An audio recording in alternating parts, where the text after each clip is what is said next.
आज मैं भगवद गीता से आपको एक संवाद सुनाता हूँ जो स्वयं श्री कृष्ण ने बोला है। मनुष्य का जीवन असफलता सफलता, हार और जीत के बीच में झूलता रहता है। आपके साथ भी ऐसा हुआ होगा कि आपको कहीं जीत मिली और आपका मन प्रसन्नता से झूम गया और आपको बहुत प्रसन्नता हुई, बहुत आनंद आया। और जब आपको असफलता मिलती है तो आपका मन पीड़ा और दुख के सागर में डूब जाता है। क्या आपके साथ ऐसा कभी हुआ है कि आपको सफलता मिली और आप बहुत दुखी हो गए? परंतु वास्तव में असफलता और सफलता का रहस्य क्या है?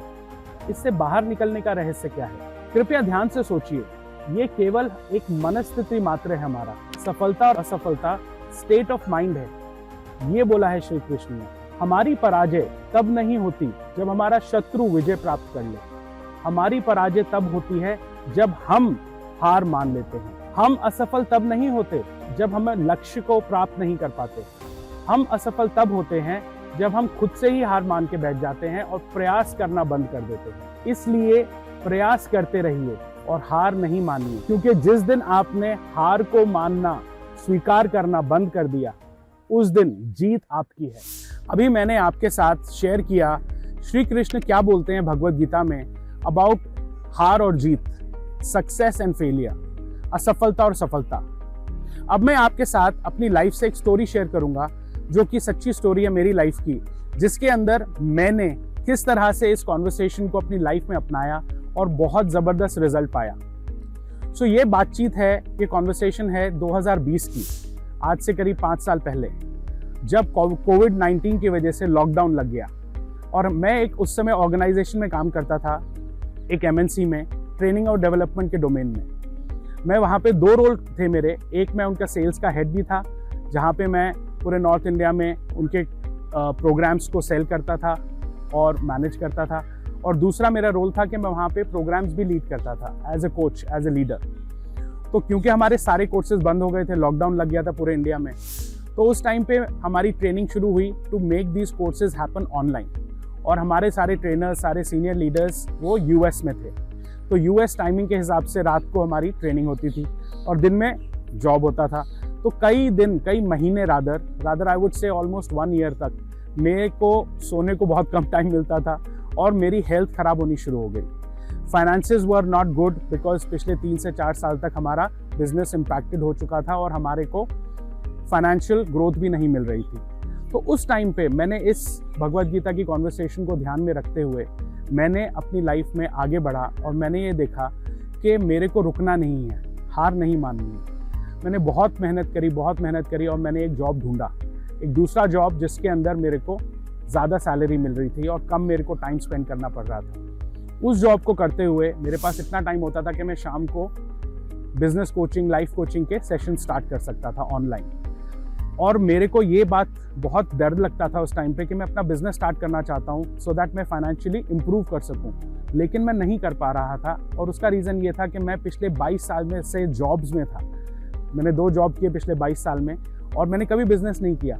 आप सोच सकते हैं, father of 3 children, lot of responsibilities on my shoulders and then I am planning to start my business. बहुत डर लगता था, ऐसा लगता था मैं नहीं कर पाऊंगा। लेकिन बार बार मेरे को एक कॉन्वर्सेशन दिमाग में आती थी कि हार तब तक नहीं होती जब तक आप हार नहीं मानते। और मैंने मेहनत करके एक नई जॉब ढूंढी जिसके अंदर मेरे को टाइम मिलता था, ज़्यादा सैलरी मिलती थी, प्लस टाइम मिलता था शाम को अपना पार्ट टाइम बिजनेस शुरू करने के लिए। 6 महीने मैंने पार्ट टाइम बिजनेस किया और उसके बाद जो मेरे को रिजल्ट्स मिले उस बिजनेस कोचिंग के कारण मेरे को कॉन्फिडेंस आया कि मैं अपना फुल टाइम बिजनेस भी शुरू कर सकता हूँ। और उस टाइम पे फिर मैंने अपना फुल टाइम बिजनेस शुरू किया, बिजनेस कोचिंग और लाइफ कोचिंग का, आफ्टर 6 मंथ्स। और आज मैं, अब 2025 ख़त्म होने वाला है, मैं आपके साथ हूँ, शेयर कर रहा हूँ। पिछले 3 साल से मैं अपना बिजनेस कर रहा हूँ। I am earning much more than what I was earning in my last job. और खुद भी अपने बिजनेस को इंटरनेशनल लेवल पे लेके गया हूँ। मैंने अपने बिजनेस को Dubai, US, Australia, London, of course India, इन सब देशों के अंदर फैलाया है। और वो इसी कारण हुआ क्योंकि मैंने हार नहीं मानी। सो ये स्टोरी थी मेरी अपनी लाइफ से। और अब मैं आपके साथ एक स्टोरी शेयर करूंगा जो आपको क्लियर करेगा कि किस तरह से आप अपनी लाइफ में सक्सेस पा सकते हैं। अभी मैंने आपके साथ अपनी लाइफ की एक बहुत इम्पॉर्टेंट जर्नी के बारे में शेयर किया, जहाँ पे मैंने भगवद गीता की कॉन्वर्सेशन को, भगवद गीता की पॉसिबिलिटी को अपनी लाइफ में अप्लाई किया और रिजल्ट प्राप्त किया। अब मैं आपके साथ एक और स्टोरी शेयर करूंगा जो मेरे को बहुत इंस्पायर करती है। और ये स्टोरी मैंने एक इवेंट में सुनी थी और मैं चाहता हूँ कि आप भी सुने और आप भी इंस्पायर हो। ये स्टोरी है 2 बच्चों के बारे में। एक बच्चा है जो 6 साल का है और एक बच्चा है जो 10 साल का है। दोनों में बहुत गहरी दोस्ती है और ये दोनों बच्चे पूरा दिन खेलते रहते हैं। ये गांव में रहते हैं और खेल रहे हैं, बहुत खेल रहे हैं। एक दिन खेलते खेलते बहुत दूर निकल जाते हैं गांव से और उसके बाद ये एक ऐसी जगह पहुंचते हैं जहाँ पे एक तालाब है और एक कुआं है। खेलते खेलते जो 10 साल का बच्चा है वो तालाब में गिर जाता है और वो तालाब बहुत गहरा है और उसके बाद उसको तैरना भी नहीं आता, वो बहुत चिल्लाता है। जो 6 साल का बच्चा है वो सोचता है कि मैं इसको कैसे बचाऊं। कुएं के पास एक बाल्टी पड़ी दिखती है उसको और रस्सी होती है उसके अंदर। वो उसको उठाता है और उसके तरफ जोर से तालाब में फेंकता है और उसके बाद वो उस तालाब में जो बच्चा होता है 10 साल का वो उसको पकड़ लेता है और ये बच्चा 6 साल का बहुत ज़ोर से उसको खींचता है, बहुत जान लगाता है और किसी तरह उसको तालाब से बाहर निकाल लेता है। अब ये तो हो गया। अब दोनों बहुत रोते हैं, गले मिलके बहुत रोते हैं और एक दूसरे को बहुत प्यार करते हैं और बहुत डर रहे होते हैं कि हम वापस गांव जाएंगे, सबको बताएंगे तो हमें बहुत मार पड़ने वाली है, क्योंकि बच्चे की जान ही बची थी बस। लेकिन जब वो जाते हैं गांव वापस तो कुछ अलग ही होता है। कोई भी उनकी बात पे विश्वास नहीं करता। 6 साल का बच्चा कैसे बाल्टी से उसने बड़े से बड़े बच्चे को खींचा होगा? पॉसिबल ही नहीं है, तो मजाक कर रहे हैं, झूठ बोल रहे हैं। तो बात वहाँ ख़त्म हो जाती है, उनको डांट नहीं पड़ती, वो खुश होते हैं। लेकिन ये कहानी घूमते घूमते एक बूढ़े आदमी के पास पहुँचती है जो गांव का पुराना बहुत बूढ़ा आदमी है और बहुत ही समझदार आदमी है। उनका नाम है रहीम चाचा। तो जब रहीम चाचा के साथ सब लोग बैठे होते हैं, जब गांव में सब लोग बैठ के बैठक होती है तो बात कर रहे होते हैं, तो रहीम चाचा से तो सब लोग बोलते हैं कि ये बच्चे झूठी कहानी फैला रहे हैं। रहीम चाचा बोलते हैं कि आपने उनके झूठ को तो देखा, लेकिन आपने एक बहुत इंपॉर्टेंट चीज़ मिस कर दी। रहीम चाचा उन दोनों बच्चों को बुलाते हैं, बहुत प्यार करते हैं और वो बोलते हैं कि तुम सब लोग ये पूछ रहे हो मेरे से कि इन्होंने ऐसे कैसे किया? तो बहुत सिंपल है। उन्होंने छोटे बच्चे ने बाल्टी फेंकी, बड़े बच्चे को खींचा और बाहर निकाल लिया, ऐसे किया। लेकिन तुम्हें सवाल पूछना चाहिए कि वो छोटा बच्चा 6 साल का ऐसे क्यों कर पाया? क्यों किया उसने ऐसे? कैसे किया नहीं, क्यों किया?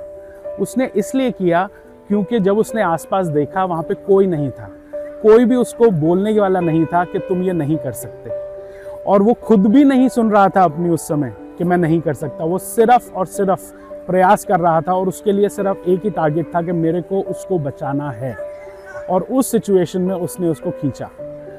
इस वजह से हम लोग रुक जाते हैं, क्योंकि लोग हमें बोलते हैं तू नहीं कर पाएगा, या बाकी लोग नहीं कर पाए तो मैं भी नहीं कर पाऊंगा, या हम खुद से बोलते हैं कि मेरे बस की नहीं है, मैं नहीं कर पाऊंगा।